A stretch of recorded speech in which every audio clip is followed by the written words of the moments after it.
Assalamualaikum warahmatullahi wabarakatuh.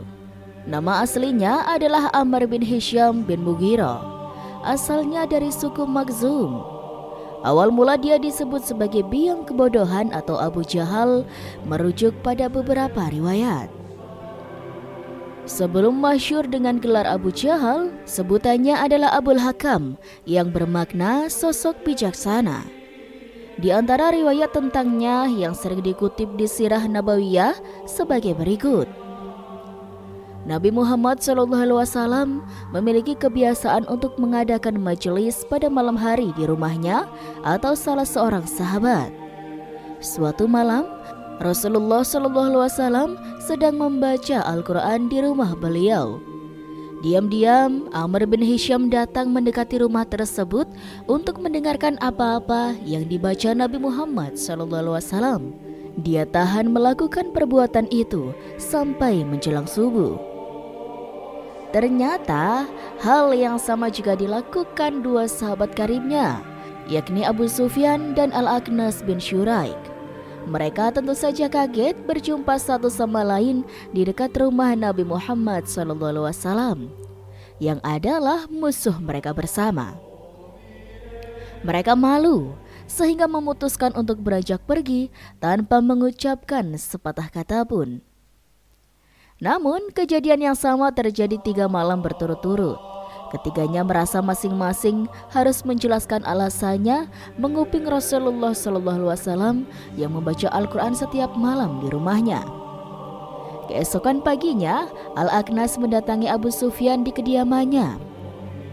"Wahai Abu Hanzalah," panggilan untuk Abu Sufyan, "katakan kepadaku, bagaimana pendapatmu tentang apa-apa yang telah engkau dengar dari Muhammad?" Tanya dia.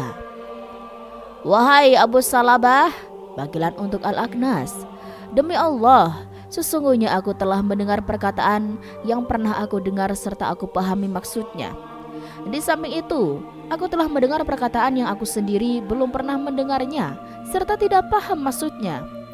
Jawab Abu Sufyan, "Maksudnya ada beberapa dari ayat Al-Quran yang dibacakan Nabi SAW yang dipahaminya, tetapi sebagian yang lain kurang dipahaminya." "Demi Tuhan, saya juga begitu," timpal Al-Aqnas. Si tamu lalu pamit untuk kemudian mendatangi rumah Abu Jahal.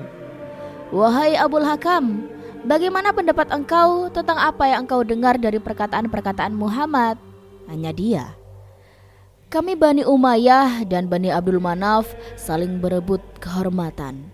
Kalau mereka mampu memberi makan orang-orang fakir, maka kami juga mampu melakukannya. Kalau mereka mampu memikul beban, maka kami juga mampu.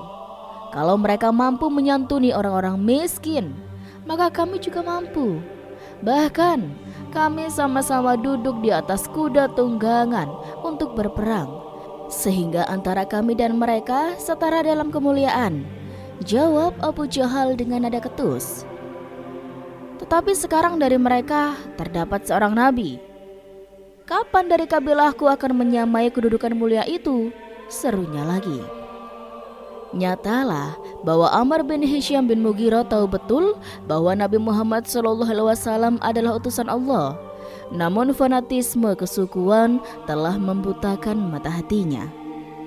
Sejak mengetahui hal itu, Rasulullah SAW menyebutnya sebagai Abu Jahal, sebab pemuka musyrikin itu telah menukar keimanan dengan kesombongan duniawi yang semu. Riwayat lainnya menyebut Ammar bin Hisham digelar Abu Jahal lantaran kekejamannya terhadap kaum muslim Mekah, terutama dari golongan anak-anak, perempuan, dan budak. Sebagai contoh, dia menusuk Sumayyah binti Habad pada kemaluannya dengan tombak. Sebelumnya perempuan pemberani itu disiksa dengan cara dijemur di atas padang pasir yang terik. Penyiksaannya tidak lain Abu Jahal dan komplotannya. Kekejian itu terjadi sebelum masa hijrah ke Madinah. Ibunda Ammar bin Yasir tercatat sebagai salah satu syahid pada masa permulaan Islam. Betapa ruginya mereka yang hidup satu zaman dan daerah dengan Rasulullah SAW tetapi justru memusuhi agama Islam. Hal itulah yang terjadi pada Abu Jahal. Saat sedang sujud, Rasulullah SAW dilempari kotoran oleh Abu Jahal dan komplotannya.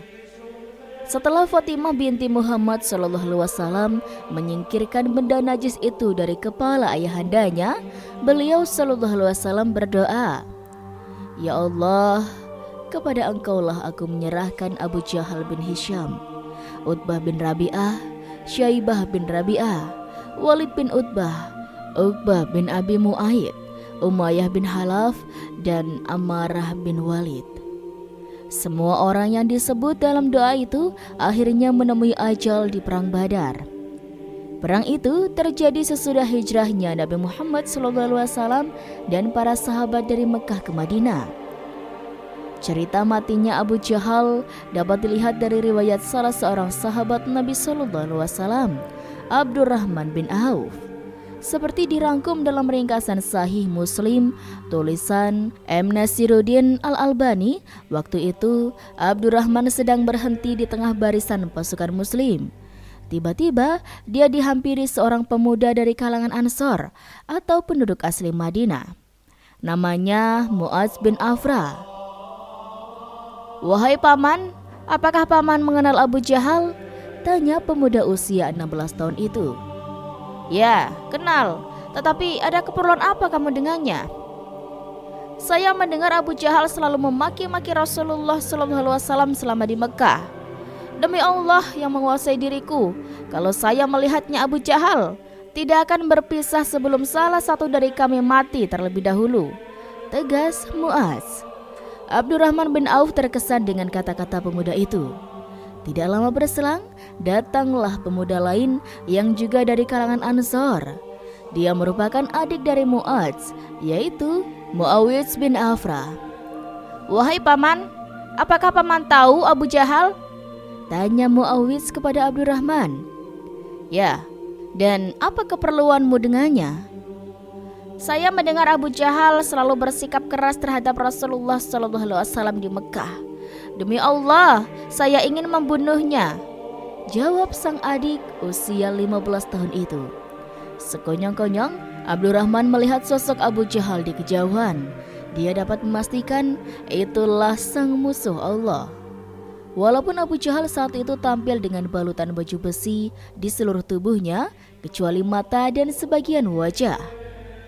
"Itu Abu Jahal," seru Abdurrahman bin Auf sambil menunjuk orang yang dimaksud. Seketika, dua pemuda tadi melesat maju, bagaikan anak panah yang lepas dari busurnya. Padahal Abu Jahal sedang di atas kuda dan di depannya ada 10 lapis pasukan dengan persenjataan lengkap. Dengan cekatan, Muawiyah menerjang pasukan musyrikin itu untuk dapat menebas Abu Jahal sebelum akhirnya gugur. Dia dapat melukai paha Abu Jahal dengan sayatan yang dalam dan parah. Adapun kakaknya, Mu'adz bin Afra, juga berhasil menyayat dalam paha Abu Jahal. Namun, tebasan pedang Ikrimah bin Abu Jahal waktu itu belum masuk Islam, nyaris memutus tangan kiri Mu'adz. Untuk sementara, dia pun keluar dari deru pertempuran. Pemuda itu lalu menginjak sisa tangan kirinya dan membuangnya. Karena merasa tangan itu mengganggu konsentrasinya mengejar Abu Jahal. Akhirnya, Mu'adz syahid di medan pertempuran mengikuti adiknya yang lebih dulu gugur. Bagaimanapun, keduanya amat berjasa. Abu Jahal tidak bisa bertahan lama akibat luka parah pada pahanya. Luka yang ditinggalkan kakak beradik yang telah syahid itu. Meski diambang maut, Abu Jahal tetap saja menghina kaum muslimin.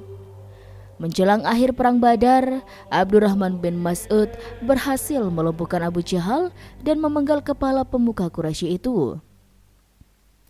Selesai perang Badar, Rasulullah SAW dan para sahabat mendatangi kuburan orang kafir yang meninggal dalam pertempuran tadi. Beliau menyapa 3 orang punggawa orang kafir, yaitu Abu Jahal bin Hisham, Utbah bin Rabi'ah, dan Syaibah bin Rabi'ah. "Hai Abu Jahal bin Hisham, hai Utbah bin Rabi'ah, dan Syaibah bin Rabi'ah, apakah kalian telah mendapati apa yang telah dijanjikan oleh Tuhan kalian itu benar? Kata Rasul. Para sahabat terperanjat dengan apa yang dikatakan Rasulullah, termasuk Sayyidina Umar bin Khattab. Wahai Rasulullah, bagaimana engkau mengajak bicara orang-orang yang telah menjadi bangkai? Kata Umar bertanya. Demi zat yang aku berada di tangannya, kalian tidak lebih mendengar perkataanku itu melebihi mereka. Hanya saja mereka tidak bisa menjawab. Tutur Rasulullah SAW. Dari sini dapat dipahami, orang-orang yang sudah meninggal akan menyesali amal buruknya selama di dunia. Mereka juga mendengar dan memahami perkataan orang yang masih hidup. Mereka juga bisa mengetahui tingkah laku orang yang masih hidup.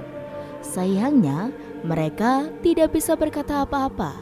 Mereka tidak bisa menjawab pertanyaan manusia yang masih hidup.